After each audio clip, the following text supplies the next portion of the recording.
Bonjour, vous êtes bien sur le sanctuaire du jeu et aujourd'hui je vais vous présenter une partie solo du jeu de société Pandemic Legacy Saison 0, un jeu de Matt Leacock et Rob Daviau édité chez Z-Man Games.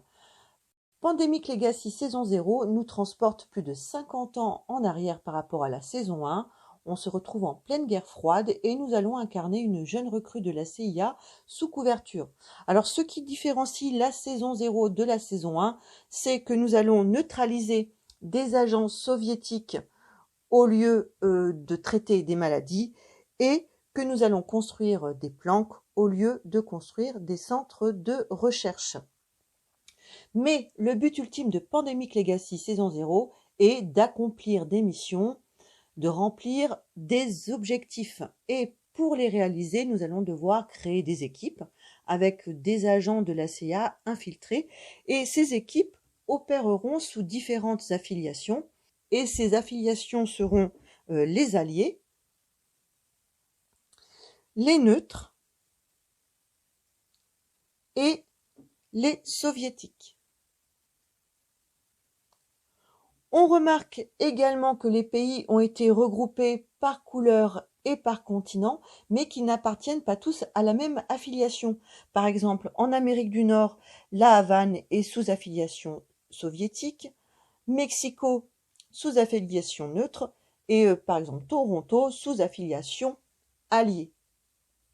Alors je vais débuter cette partie par le prologue, qui est tout simplement une partie d'initiation qui va permettre de se familiariser avec les nouvelles règles du jeu.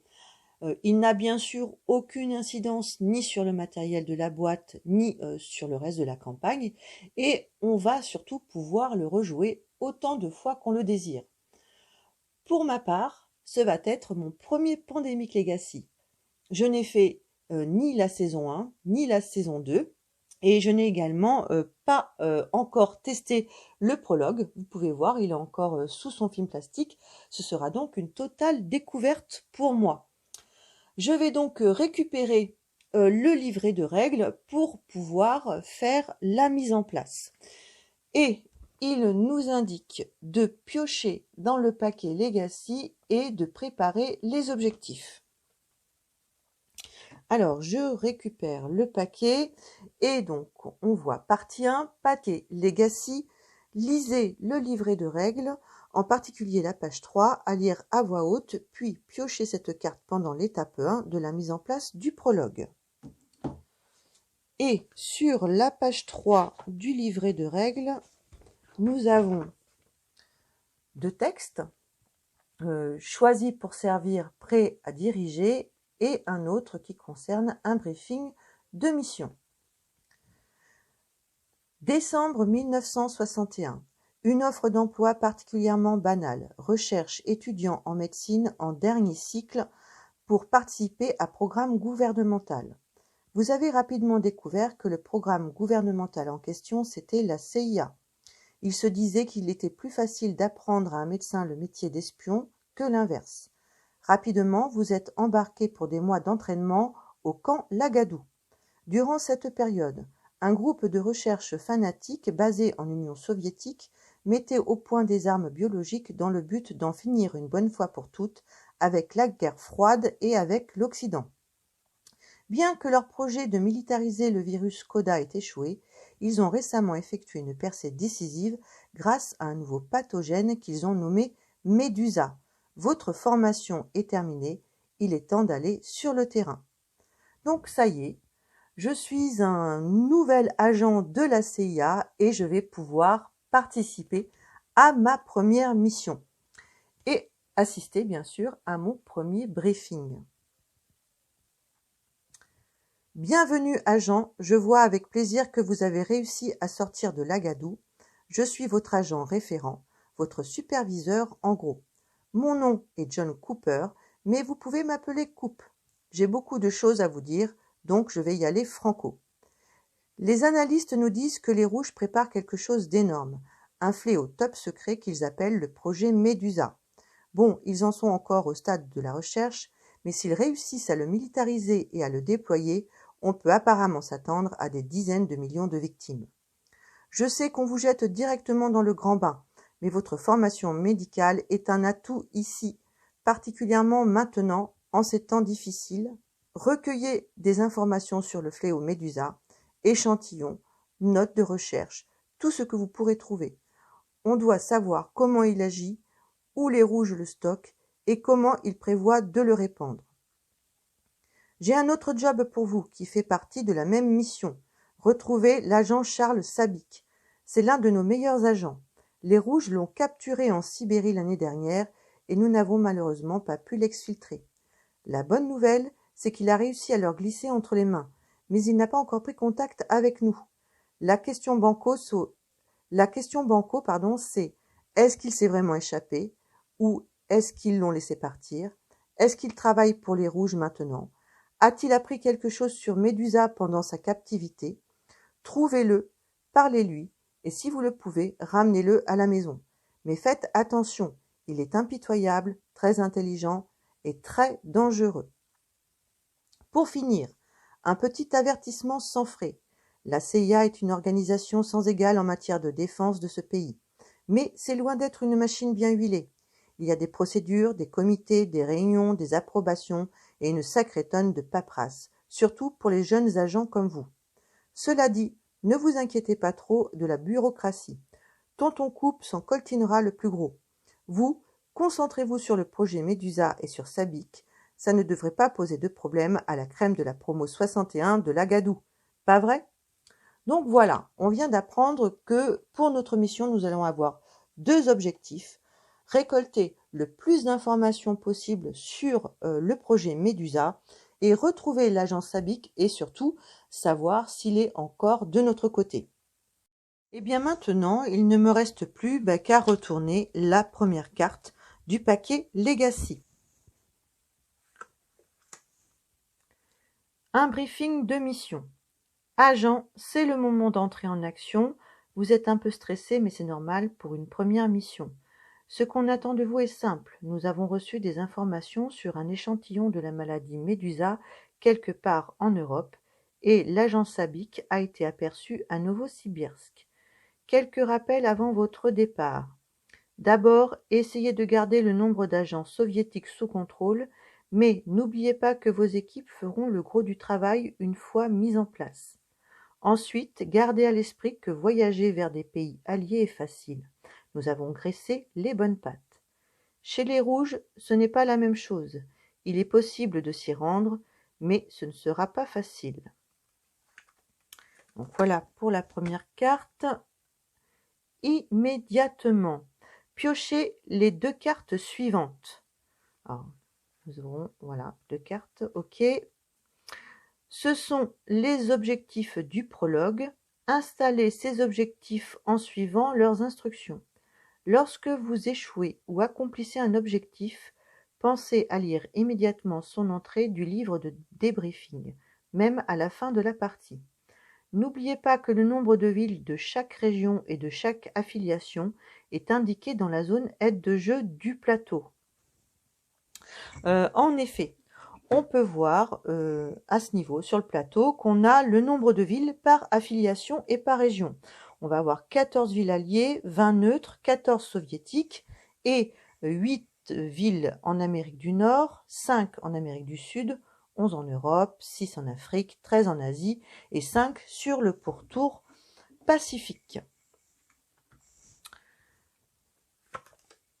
Donc rien au dos. Et donc, premier objectif. Cet objectif vise une ville inconnue. Non, une ville cible inconnue. Pour l'installer, séparez les 11 cartes ville Europe du paquet joueur, enfin du reste du paquet joueur, mélangez-les, puis placez-en une face cachée dans la zone d'opération du plateau. Il s'agit de la ville cible inconnue. Ensuite, remélangez le reste des cartes Europe dans le paquet joueur sans les regarder. Enfin, retournez cette carte et placez-la sur la carte de la ville cible inconnue. Alors pour gagner du temps, j'ai récupéré les 11 villes du paquet joueur, les 11 villes d'Europe hors caméra. Il ne me reste plus qu'à en choisir une et à la mettre dans la zone d'opération du plateau. Alors, bon, prendre celle-là. Voilà. Donc voilà, notre cible ville inconnue est choisie. Il ne me reste plus qu'à réintégrer les 10 autres dans le paquet joueur et à le remélanger.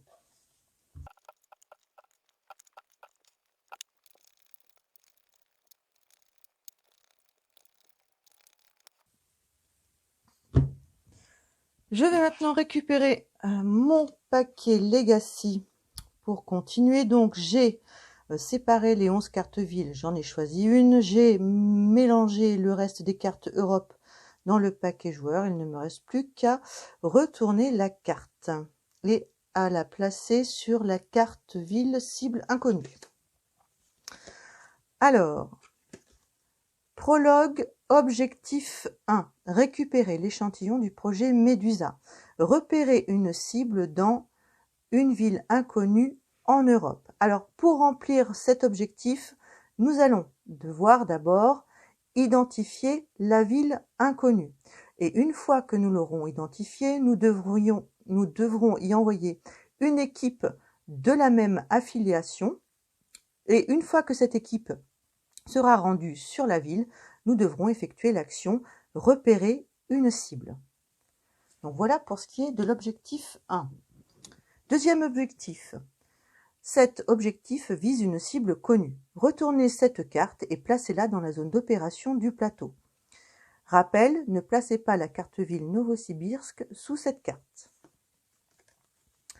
Donc, objectif 2 du prologue, à la recherche de l'agent Sabik. Et pour réussir cet objectif, nous devrons repérer une cible à Novosibirsk, ce qui veut dire que nous devrons envoyer une équipe. Alors cette fois, nous connaissons l'affiliation, donc une équipe d'affiliation soviétique dans la ville de Novosibirsk.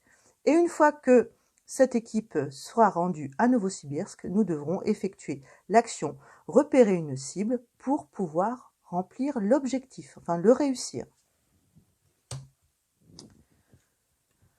Ah oui, une dernière chose, de nombreux agents sont un peu perdus sur le terrain au début. J'ai donc préparé quelques consignes qui vous permettront de ne pas perdre de vue votre objectif. Vous verrez, ça vous servira, même si vos collègues se moqueront probablement des notes du vieux couple. La maladie Médusa, quels sont les symptômes? Où les soviétiques la fabriquent-ils? Comment comptent-ils déployer le virus? Comment peut-on l'arrêter? L'agent Sabik, qu'a-t-il appris en captivité? Où est-il? Est-il digne de confiance? Donc voilà, nous avons en fait toutes les questions auxquelles nous allons devoir répondre ou trouver les réponses au cours de notre mission. Et on nous demande de placer cette carte dans votre fichier de renseignement, parce que nous allons faire tout de suite. Voilà, le fichier de renseignement. Et après, nous avons stop, piocher cette carte juste avant de mettre en place votre première partie du mois de janvier. Bon, ben nous n'allons plus nous servir du paquet Legacy, nous allons le mettre de côté jusqu'à la fin de ce prologue. Une fois que nous avons terminé de piocher dans le paquet Legacy et de préparer les objectifs, nous devons préparer le plateau et ses éléments.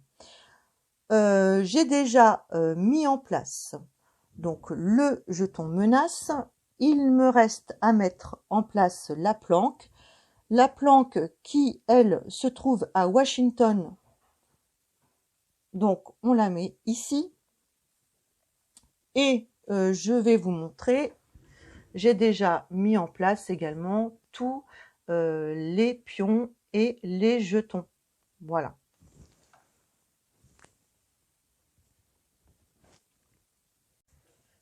Pour l'étape suivante, nous devons procéder à l'installation des agents. Alors pour cela, nous devons prendre les 3 premières cartes du paquet menace pour y installer 3 agents.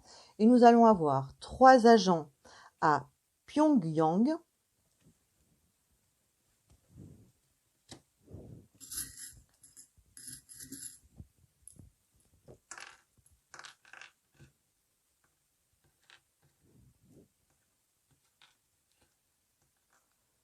trois autres à Prague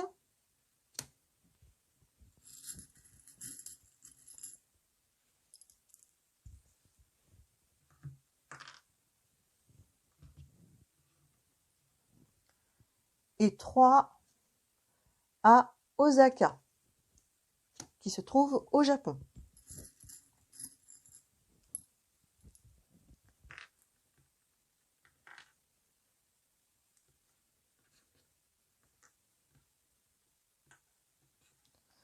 Les 3 cartes suivantes pour faire apparaître 2 agents. Donc 2 agents à Novosibirsk.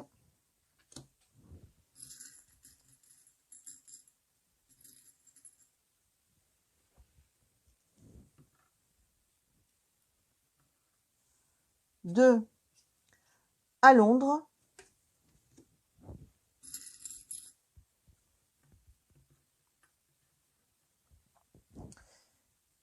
Et les 2 derniers à Lima, au Pérou.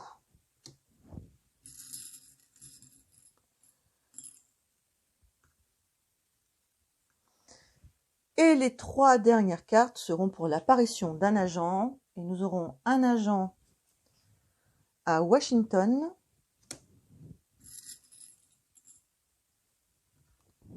un autre à Riyad,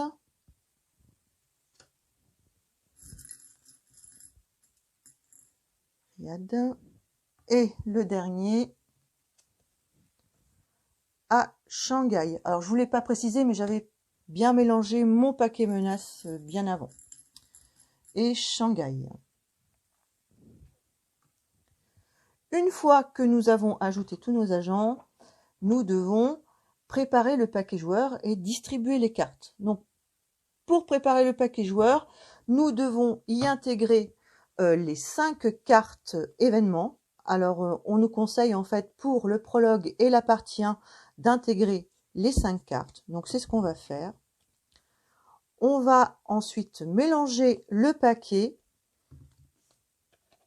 pour pouvoir distribuer. Alors, vu que j'ai décidé de faire une partie à 4 joueurs, donc pour pouvoir distribuer, pas à 4 joueurs, pardon, à 2 joueurs, pour pouvoir distribuer 4 cartes pour les 2 joueurs que j'ai décidé de faire.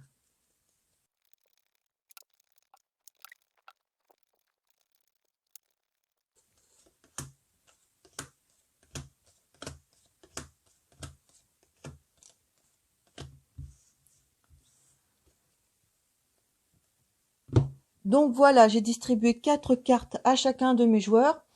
Je vais choisir donc 2 couleurs. Je vais prendre le rose et le bleu clair, le bleu ciel. Je vais laisser les cartes bien en évidence. On les retournera un peu plus tard. Voilà.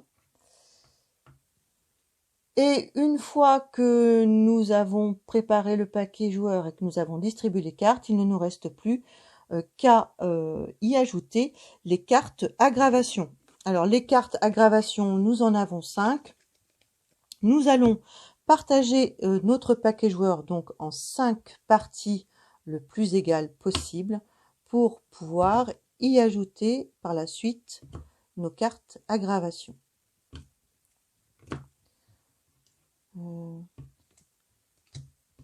Voilà, je pense que c'est à peu près équitable. Donc je vous remontre les cartes, hein, et j'en mets une dans chaque paquet.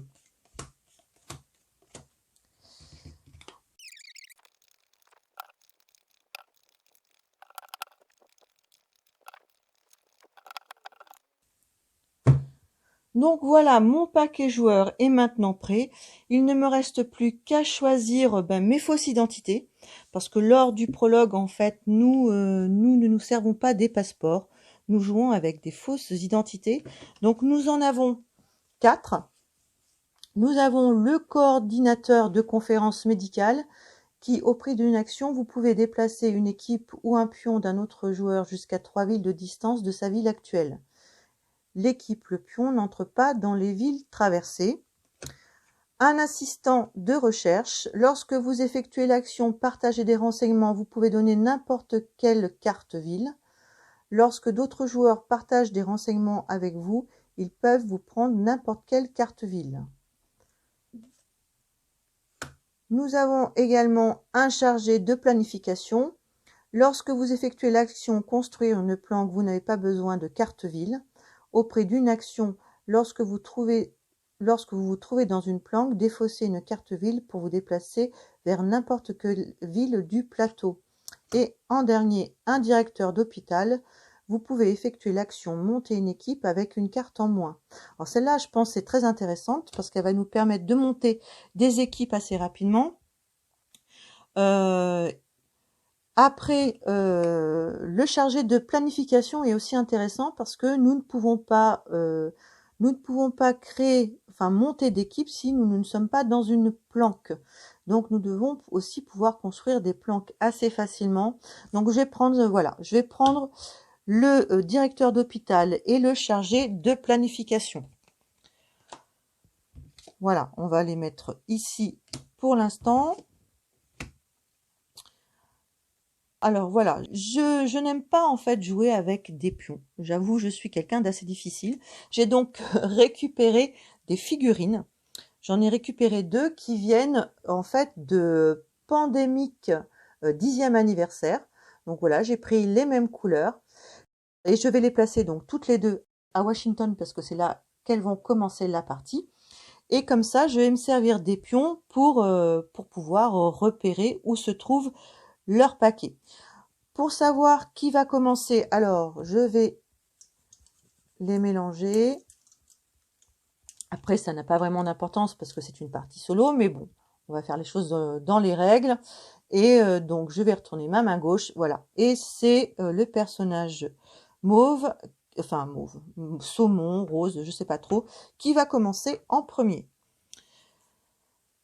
Nos personnages, alors notre chargé de planification a comme carte, ah c'est intéressant, il a un vestige de la guerre qui fait placer une planque sur une ville du plateau. Ça peut être joué en tout temps et ne requiert pas d'action. Nous avons Santiago, Johannesburg et l'Amérique du Sud. Donc il y a 2 cartes d'Amérique du Sud. Alors je ne sais pas si vous avez remarqué, mais en fait je suis gauchère. Ce qui fait que c'est un peu compliqué pour moi de vous montrer les cartes de cette façon, naturellement, voilà. Moi, je les présente comme ça. Donc, je risque, voilà, de mettre un petit peu de temps à tout mettre en place. Je vais essayer déjà de les mettre bien en évidence pour qu'on puisse les voir tout au long de la partie. Voilà. Je vais mettre ça comme ça. Et le directeur d'hôpital va avoir, alors voilà, je suis désolée, je suis un petit peu lente. Sao Paulo, Los Angeles, Shanghai et Osaka. Il a donc 2 cartes neutres, une carte soviétique et voilà, elles sont toutes d'un continent différent. Et je vais les mettre ici. Alors, est-ce que vous les voyez bien? Voilà. Avant de commencer la partie, nous allons d'abord regarder en quoi consiste un tour joueur. Alors, durant son tour, un joueur va devoir vérifier la surveillance, effectuer 4 actions, nettoyer, piocher 2 cartes joueurs et en dernier, piocher les cartes menaces. Vérifier la surveillance, tout simplement, c'est si jamais au début de notre tour, nous nous retrouvons dans une ville où il y a ce symbole, nous devrons, vu que nous sommes dans le prologue, nous défausser d'une carte joueur. Et nous devrons nous défausser d'autant de cartes joueurs qu'il y a 2 symboles sur la ville. C'est-à-dire ici, nous devrons nous défausser d'une carte joueur et là, de 3 cartes joueurs. La seule façon de ne pas se défausser d'une carte joueur lorsque nous sommes dans une ville sous surveillance, c'est d'avoir une planque au même endroit. Une fois que nous avons vérifié la surveillance, il ne nous restera plus qu'à effectuer nos 4 actions et nous en avons 10 à notre disposition.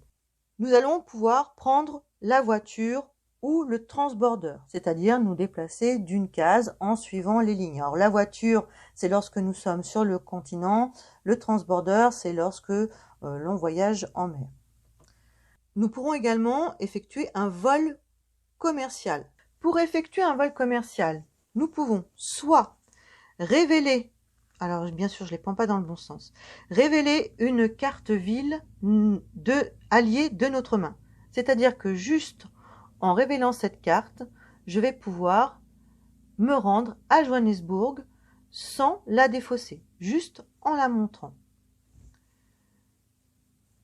Une autre façon de faire le vol commercial va être de se défausser d'une carte de la ville neutre. Si je désire me rendre à Lima, je n'aurai qu'à défausser la carte neutre de Lima pour pouvoir m'y rendre. Il en sera de même pour Santiago. Par contre, nous ne pouvons rien faire avec les cartes qui ont le symbole de l'affiliation soviétique. Donc voilà pour ce qui est du vol commercial. Nous pourrons également faire un vol non enregistré. Pour faire un vol non enregistré, il suffit de se défausser de la carte de la ville dans laquelle on se trouve pour pouvoir se déplacer sur n'importe quelle ville. Par exemple, si j'avais eu la carte de la ville de Washington, j'aurais pu défausser cette carte et me rendre dans n'importe quelle ville du plateau. On peut également neutraliser un agent, c'est-à-dire retirer un agent tout simplement. Partager des renseignements.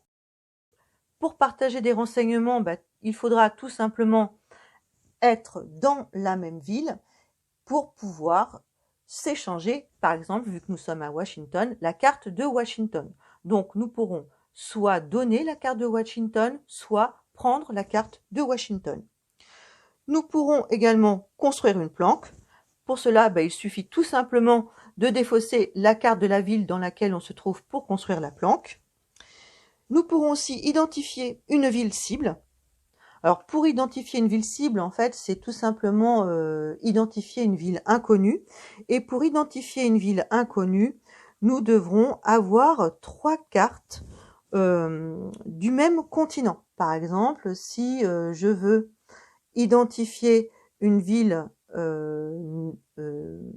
du continent d'Amérique du Sud, une ville inconnue, mais on sait qu'elle fait partie de l'Amérique du Sud, il nous faudra 3 cartes Amérique du Sud pour pouvoir identifier cette ville, et il faudra également qu'on se trouve dans une planque. On ne pourra pas le faire si nous ne sommes pas dans une planque. On pourra monter une équipe. Alors pour monter une équipe, il suffira tout simplement de défausser 5 cartes, alors je vais me remettre comme il faut, 5 cartes de la même affiliation. C'est-à-dire pour pouvoir créer une équipe neutre, il me faudra 5 cartes de villes neutres pour pouvoir créer cette équipe, et il faudra également se trouver dans une planque. Nous pourrons également déplacer les équipes, soit en voiture, soit en transborder. Et en dernier, on pourra repérer des cibles. Pour pouvoir effectuer l'action repérer des cibles, il nous faut tout simplement une équipe active dans la ville indiquée. Alors qu'est-ce qu'une équipe active? Une équipe active, c'est lorsqu'elles se trouvent, elles ont toutes les deux la même affiliation. C'est-à-dire, mon équipe d'affiliation soviétique est active lorsqu'elle se retrouve dans une ville de la même affiliation. Si jamais mon équipe se trouvait, par exemple, dans une ville d'affiliation alliée, elle serait inactive et aurait cette position. Alors il y a un dernier point dont j'aimerais parler avec vous, c'est lorsqu'on se retrouve en situation de placer un 4e agent soviétique dans une ville. Contrairement à la saison 1, il ne se produit pas d'éclosion. Lorsque nous sommes amenés à poser un 4e agent, nous provoquons un incident. Donc il peut y avoir plusieurs incidents dans une même ville, cela ne pose pas de problème, mais lorsqu'un incident se produit, nous devrons bien sûr placer le marqueur incident comme je viens de le faire, puis piocher la carte du dessous du paquet menace et lire l'effet incident. Alors pour l'effet incident, je vais prendre une des cartes que j'ai déjà révélées lorsque j'ai installé mes agents tout à l'heure. Voilà. L'incident se trouve à ce niveau-là de la carte. Et donc je vais quand même le citer. Il dit équipe compromise, rapatrier à Washington toutes les équipes se trouvant dans une ville sous surveillance, sauf si elles sont dans une planque. Donc voilà, il se produit des incidents que nous devons exécuter. Donc ça, c'est un exemple, mais je pense qu'il va y en avoir bien d'autres. Donc ce sera une surprise. Et une fois que nous aurons révélé cette carte, nous devrons la placer dans la zone de fin de partie. Une fois que nous avons vérifié la surveillance, effectué nos 4 actions, il nous reste à nettoyer. Pour nettoyer, c'est simple, il suffit de retirer tous les agents de chaque ville dans laquelle se trouve une équipe active. Une fois que nous avons fait notre nettoyage, nous pouvons piocher 2 cartes joueurs. Donc les cartes joueurs se trouvent ici. Et après, piocher les cartes menaces. Alors le nombre de cartes menaces dépendra bien sûr du niveau de menace sur le plateau. Nous commençons avec un niveau de menace à 2. Nous devrons donc piocher 2 cartes menaces. Et au fur et à mesure que le pion menace évoluera, nous passerons à 3 cartes menaces et en dernier à 4 cartes menaces. Donc voilà, je pense avoir fait le tour concernant la présentation et la mise en place du prologue. On se retrouve dans une prochaine vidéo. Je pensais la faire à la suite, mais là, ma présentation et ma mise en place a quand même été un petit peu longue. Donc on se retrouve pour une prochaine vidéo pour le début de partie du prologue de cette saison 0 de Pandemic Legacy. À bientôt et au revoir.